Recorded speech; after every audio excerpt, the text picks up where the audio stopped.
नमस्कार साथियों, अभी हम लोग उपस्थित हैं एग्जाम टूर चैनल पर और मेरे दाहिने साइड जो सर हैं उनसे आप लोगों का परिचय कराएंगे।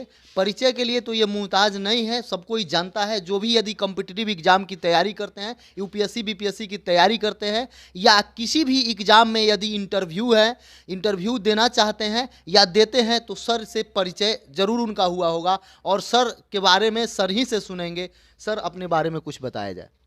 मेरा नाम सरवर हुसैन हुआ और मैं 39 बीपीएससी से कोऑपरेटिव डिपार्टमेंट के लिए सिलेक्ट हुआ। अभी वर्तमान में मैं असिस्टेंट रजिस्ट्रार खादी हूँ। जहाँ तक काम की बात है, ऑफिस का जो काम है उससे जो समय मिलता है मैं उसमें बच्चों को ट्रेन करता हूँ इंटरव्यू के लिए। चूँकि हमने जब खुद इससे गुज़रा था तो मुझे ऐसे लगा कि इंटरव्यू में सवालात बहुत अलग किस्म के आते हैं, रिटन और पीटी से अलग, और उसको देखते हुए मैंने ये शुरुआत की। एक साहब ने मुझसे कहा कि मेरी मदद कीजिए और उसी के बाद से ये 2010-11 के बाद से एक सिलसिला चला। बीच में कुछ तबीयत की ख़राबी की वजह से या कोरोना की वजह से इसको हम लोगों ने बंद किया था। लेटर ऑन ये अभी चल रहा है by the grace of God, आप लोगों की दुआओं से। सबको बिला तफरीक़ मज़हब व मिल्लत और बिला इसके कोई रिटर्न, कोई रेमुनरेशन नहीं, कोई चार्ज नहीं, बस समाज की खिदमत के पॉइंट ऑफ व्यू से ये काम मैं कर रहा हूँ। सब लोगों का सहयोग है उसमें। मैं आप लोग सबका शुक्रगुजार हूँ और दुआ करता हूँ कि ऐसे ही ये काम चलता रहे। और लोग सर, जो इंटरव्यू कराते हैं बताए हैं कि इसमें जितना भी लोग यहाँ आते हैं उनका इंटरव्यू लिया जाता है, कोई चार्जेबल नहीं होता है, यानी कोई चार्ज नहीं लिया जाता है। और अब सर से एक और प्रश्न होगा कि किस किस लेवल का इंटरव्यू यहाँ पे होता है, अर्थात बीपीएससी यूपीएससी के अलावा और भी आप किसी चीज़ का इंटरव्यू लेते हैं? हाँ, शुरुआत तो बीपीएससी से ही की गई, सिविल सर्विसेज से। मगर उसके बाद जो है लोगों को मालूम हुआ तो कुछ लोगों ने कहा कि इंजीनियरिंग का भी किया जाए, कुछ लोगों ने कहा कि बैंक का भी किया जाए। तो अभी एक इंजीनियरिंग का था, स्पेशल फाइनेंस का था, सीडीपीओ का था, अभी फॉरेस्ट का हुआ है। इसका भी रिज़ल्ट आना बाकी है। अब लोग ईएसआई के लिए भी कह रहे हैं, इन्फोर्समेंट सब इंस्पेक्टर के लिए। हम उसको प्लान कर रहे हैं और जल्द ही उसका डेट डिक्लेयर करेंगे। अभी तो इसी सब पर हम लोग कोशिश कर रहे हैं और कोशा है। यदि आप ईएसआई का मेंस निकाल चुके हैं, इंटरव्यू के लिए आप भटक रहे हैं, तो सर अब बताएंगे, कोशिश कर रहे हैं, चूंकि यहाँ बच्चे बहुत हो जाते हैं और सर सरकारी जॉब में भी हैं, उससे बाहर का जो समय होता है, अर्थात उस ऑफिस आवर के बाद सर समाज सेवा करते हैं। ये सर का समाज सेवा है। बिल्कुल जैसा कि आप यहाँ जो प्रश्न होगा, मैं बहुत सारे स्टूडेंट से बात किया हूँ, इसमें पवन जी से आप वीडियो देखिएगा, पवन जी का इंटरव्यू हुआ है और कई सारे मनोरमा मैम वगैरह बहुत लोगों का इसमें इंटरव्यू है, मनीषा जी का है, बहुत सारा इंटरव्यू है। उन लोगों ने यहाँ से इंटरव्यू क्वालिफाई किया बीपीएससी और उन्होंने बताया कि सर जो प्रश्न करते थे हूबहू वहीं एज इट इज वहाँ से पूछा जाता था। तो और सर से पूछेंगे कि जब शुरुआत इंटरव्यू किए थे उस समय कितना बच्चे यहाँ आए और कितना का सिलेक्शन हुआ, अफसर से सुनिए। हमारे पास शुरू में तो 1-2 लोग आए, मगर उसके बाद ये सिलसिला बढ़ता गया। तकरीबन 64th 65th, अभी 66 का रिज़ल्ट नहीं आया, I am waiting for that. तकरीबन अब तक हम समझते हैं कि 351 लड़के आए होंगे और 151 के करीब लोगों का सिलेक्शन हुआ फाइनली, सभी तरह के कॉम्पिटिशन्स को मिला करके। तो एक कोशिश है और उसमें सवाल ये होता है कि इंटरव्यू में कहा जाता है कि आप ज़मीन व आसमान या ज़मीन से नीचे आसमान से ऊपर कुछ भी पूछ सकते हैं। इसका कोई सिलेबस नहीं होता है। व्हाट इज़ इम्पॉर्टेंट कि आप जवाब कैसे देते हैं, आपके पास कॉन्फिडेंस है कि नहीं। दूसरी चीज़ जो देखी जाती है वो ये कि आप सच बोलते हैं कि नहीं। चूँकि कंसेप्ट ये है कि कल पदाधिकारी होकर के आप फील्ड में वहाँ पर सिलेक्ट होकर के काम करेंगे। तो अगर इतने पढ़े लिखे बोर्ड को आप भरमा सकते हैं तो गरीब आदमी तो आके पूछेगा कि मेरा जो है इंदिरा आवास या मेरा आवास ये कब मिलेगा। तो आपको आदत रहेगी झूठ बोलने की, आप वहाँ भी झूठ बोलिएगा, वहीं से आपको रिजेक्ट कर दिया जाता है। इसलिए जो इन्फॉर्मेशन है उसको दीजिए सटीक, और जो नहीं जानते उस पर सॉरी कह दीजिए। उससे अच्छी चीज़ ये होती है कि ये आदमी साफ गो है, जो जानता है वो बताता है, जो नहीं जानता है उसमें कोई अंदाज नहीं लगाता है। ये एक इंटरव्यू का इनहेरेंट क्वालिटी है जो आप में पाया जाना चाहिए। कॉन्फिडेंस आप में होना चाहिए, यही मेरे लिए अंतिम नहीं है। और डिग्निटी ऑफ लेबर, कभी कभी ये लोग स्टूडेंट्स सोचते हैं कि मेरे लिए आईएएस के लिए हम बने हैं, हम बीपीएससी के लिए बने हैं, और भगवान ना करे नहीं होता तो वो फिर फ्रस्ट्रेशन है। फ्रस्ट्रेशन पहला स्टेप है, डिप्रेशन दूसरा स्टेप है, और संसार से बिल्कुल अलग हो जाना, ये तीसरा है, दैट इज़ वेरी फैटल। वो कभी नहीं होना चाहिए। हमेशा जब भी किसी करियर में आइए तो आप एक सेफ बैकिंग रखिए। और सबसे बड़ी बात, मैं खुद अपनी मिसाल देता हूँ, जब मुझे ऐसा लगा कि यूपीएससी नहीं हुआ, बीपीएससी में क्या होगा, तो किसी ने कहा ज़िंदगी कैसे चलेगी, कहा डिग्निटी ऑफ लेबर है, ईमानदारी से ज़िंदगी गुजारेंगे, चाहे रिक्शा चलाना हो, चाहे खेती करना हो, चाहे कोई काम करना हो। कोई काम छोटा या बड़ा नहीं होता, बड़ा होता है आपका कैरेक्टर, आपकी ईमानदारी। बस वो मेहनत करते रहिए, आपको ऊपर वाला फल देगा। कर्म किए जा फल की चिंता मत करे इंसान, जैसा कर्म करेगा वैसा फल देगा भगवान।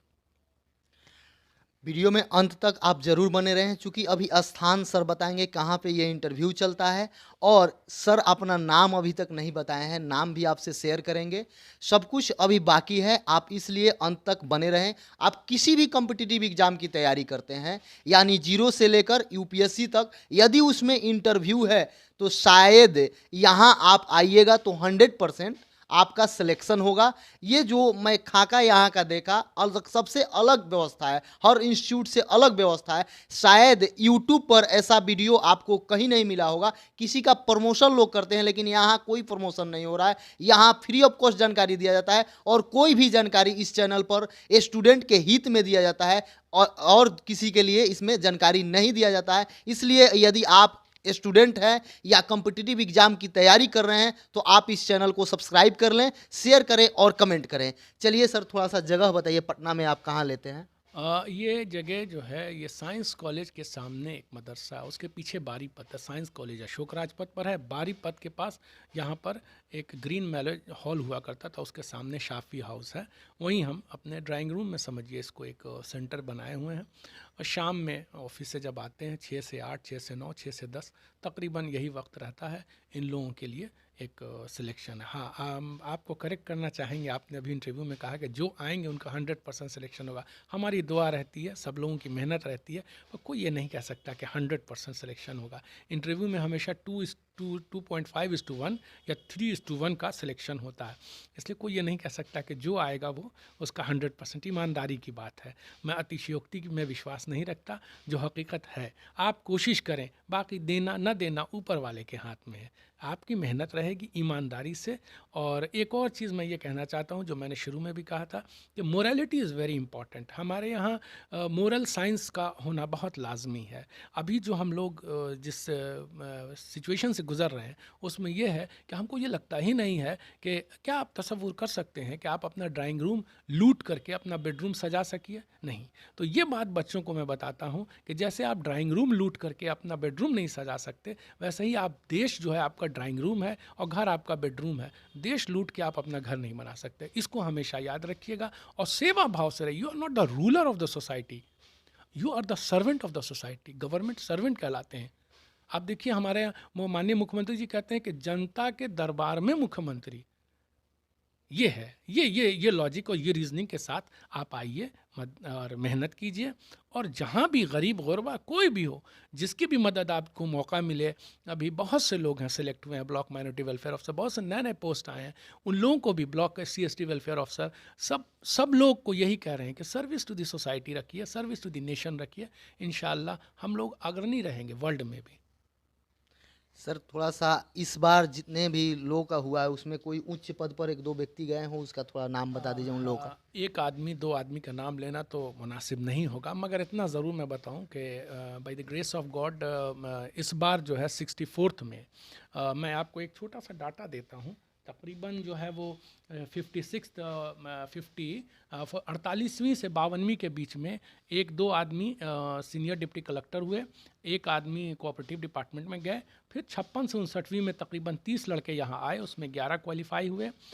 60 से 62वीं में यहाँ 45 लड़के आए, उसमें 22 फाइनली क्वालिफाई किए। और 63वीं में 15 में 7, 64वीं में 160 में 65, और 65वीं में अभी 82 लोग आए थे, जिसमें तकरीबन 35 लोग सिलेक्ट हुए। ये BPSC के अलग से CDPO का एक हुआ था एग्ज़ाम, उसमें 8 लड़कों में 2 लड़के सेलेक्ट हुए। स्पेशल फाइनेंस ऑफिसर का हुआ था, उसमें 8 में 3 सेलेक्ट हुए। इंजीनियरिंग के लिए भी जो इंजीनियर्स का भी हुआ था, उसमें 10 में 3 सेलेक्ट हुए। बैंक PO में इत्तेफाक से 1 आए थे, उनका 100% सिलेक्शन हुआ। फॉरेस्ट में तकरीबन 40 आए, अभी उसका रिजल्ट नहीं। हाँ, अगर आप पूछिएगा पोस्ट वाइज तो ब्लॉक माइनॉरिटी वेलफेयर ऑफिसर में भी भी 2-3-4 नाम हैं। ब्लॉक SC/ST वेलफेयर ऑफिसर में भी 4-5 हैं। RDO इस बार 8 के करीब हुए, उसके पहले भी 4-5 हुए हैं। BDO वही हैं RDO के। CO हुए हैं तकरीबन 8-10 इस बार, उससे पहले भी 4-5 हुए हैं। DYSP जो हैं इससे पहले 1-2-3 तकरीबन हो चुके थे, फिर 1 हुए और फिर इस बार 8 हुए, तकरीबन 12 DSP यहाँ से हो गए। सीनियर डिप्टी कलेक्टर 2-3 हुए हैं। एजुकेशन ऑफिसर 5-6 हो गए और लेबर एनफोर्समेंट ऑफिसर 2-3 हो गए। DPRO block district minority welfare officer. So there are so many. Post is not important, what is important आपका सिलेक्शन। अल्टीमेटली आप सिलेक्ट हो जाते हैं, आपको कॉन्फिडेंस होता है और ये भी कहते हैं कि आगे की भी मंजिल है UPSC की भी। If you have got age, you have got an opportunity, you go for it. आप जाइए उसके आगे, ठीक है। चलिए, सर का लगभग इंटरव्यू समाप्त हो चुका है। आपको किसी प्रकार की समस्या होगी, यदि मान लीजिए ये संस्थान में आप नहीं पहुंच पा रहे हैं, तो आप इस चैनल पर मैसेज कर सकते हैं या इसमें एक नंबर दिया गया, आप उस पर कॉल करके यहाँ आ सकते हैं। बहुत बहुत धन्यवाद। यदि आप इस चैनल पर पहली बार आए हैं तो